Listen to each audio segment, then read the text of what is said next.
take our hearts and set them on fire with love for you. Amen. Amen. Okay, what's the theme for today? Look on the front of your bulletin, listen to the hymns. What's the deal?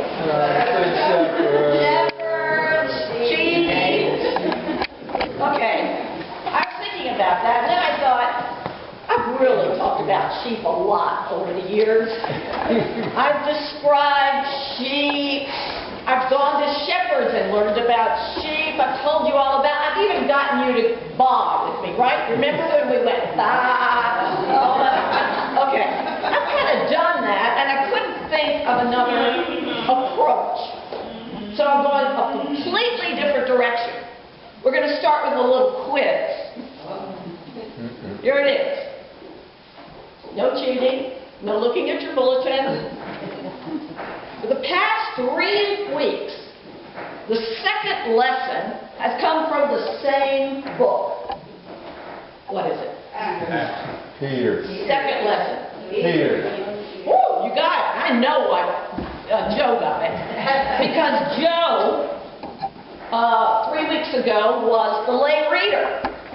And he calls me over, as Joe does a lot, and said, okay, what is this? For Peter 1, there's a Peter 1 in the Bible?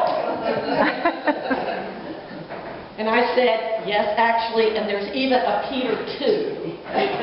But we don't need to get into that now. Peter 1 is enough. So, greetings and the joy of Eastertide to you, the exiles in East Baltimore, belonging to the Church of Jesus Christ dispersed across the globe. Exiles in East Baltimore. That's how Peter would have addressed us. It's the same way he addressed his original audience, the so-called exiles. I've got it right here in my battered Bible. Peter, an apostle of Jesus Christ, to the exiles of Pontus, Galatia, Cappadocia, Asia, Bithynia, may grace and peace be multiplied to you. Now, those folks weren't exiles any more than we are. But Peter, or whoever really wrote this book, we don't know, uses that image to help them see themselves as God sees them. That is, to help them recognize themselves in the old biblical story. It's really the same thing that we try to do here every week. So what is it about exiles? There's a lot about exile in the Bible. In fact, it pretty much goes from the very beginning.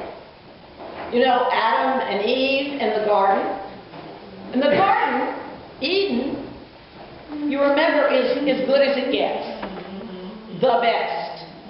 Paradise. Because human beings and the rest of creation were tight. They were in close relationship with God. Now, having grown up in the Episcopal Church, I've been deprived.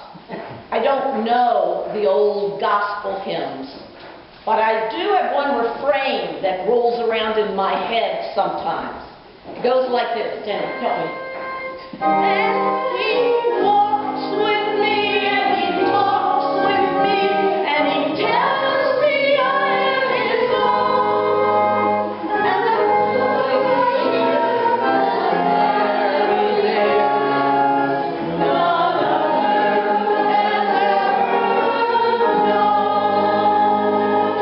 well, actually, Adam and Eve have known. It's a great description of being in intimate relationship with God. And he walks with me and he talks with me. But as the story said, it didn't go on for too long. We humans got in our own way. Adam and Eve are banished. The very first exiles in the garden, in the Bible. And think of last week's story of two dispirited disciples trudging their way back home to Emmaus after their rabbi had been crucified. Remember what they said as they talked to the stranger? We had hoped that he was the one to redeem Israel. Losing your dearest hope, that is exile. Losing something that gives meaning to your life, finding yourself in total despair and uncertainty.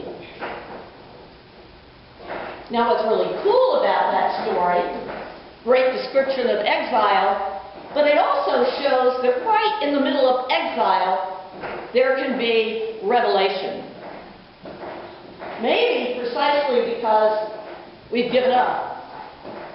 Given up all our plans, all our hopes. God can step in, as in the story of Emmaus, and walk with us for a while to give us a deeper and a stronger hope. And that's what happened on the road to Emmaus.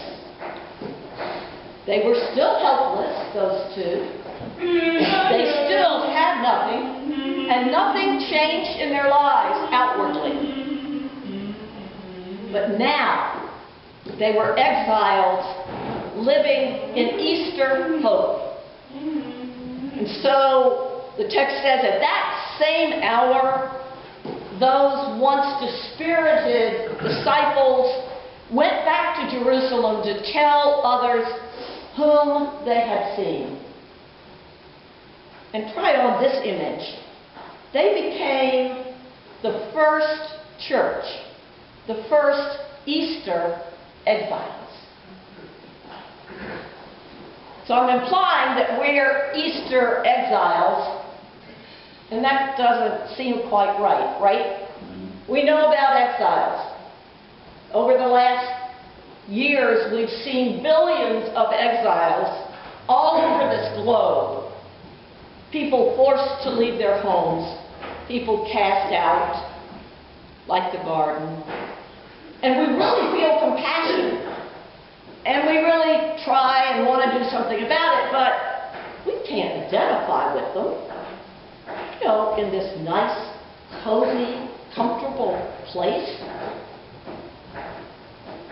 But that's exactly what Peter is inviting us to do. He's inviting us, whether we know where Cappadocia is or not, he's inviting us to consider that we claim that identity as exiles.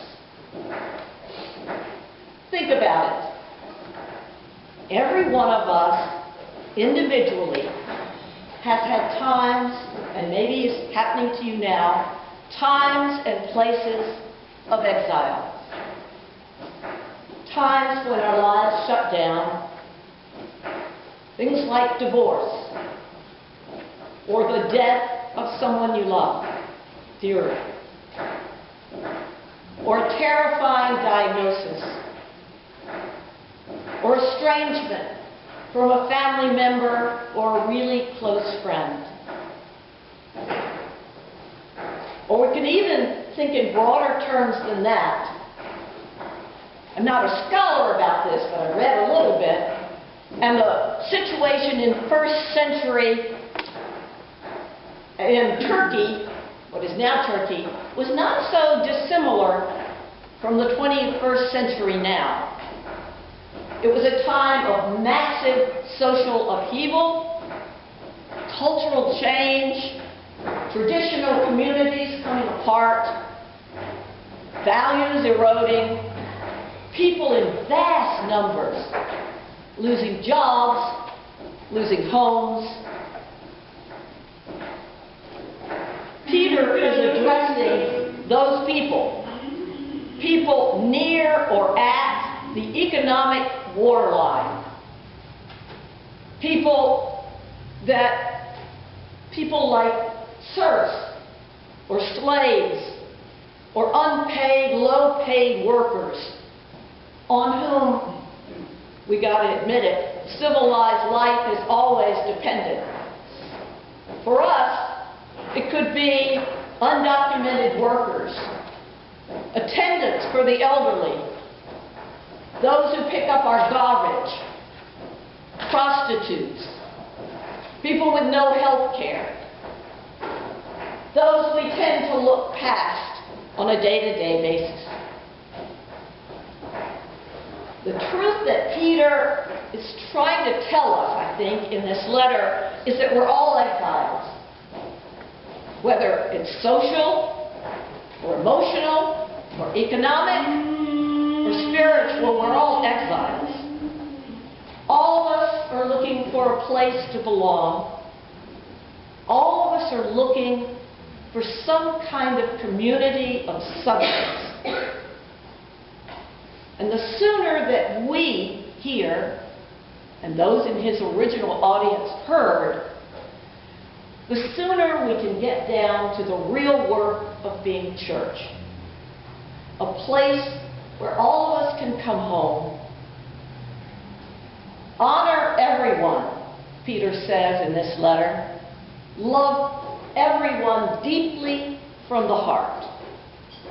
His message: the church is or should be a community of substance, where all of us who are alienated and marginalized and reeling from disappointment and loss and bewildering change can be recognized and respected for who each of us is. And he doesn't leave us there. How does that community happen? How do we pull something like that off? And Peter says it happens wherever and whenever exiles see themselves not as poor and lacking, but as gifted. Hope begins to grow whenever we exiles recognize in our own lives something of the abundant grace of God and look for ways to share that grace with other people, with their neighbors in exile. Get real, he says. Be disciplined. Serve one another, each with gift that you have received. He's giving us, this motley group of exiles, a discipline so that we can be church. So let's try it. Heads up. Take a minute. Close your eyes if it helps. Name before God a gift you have received, however small it seems. A gift that can be shared.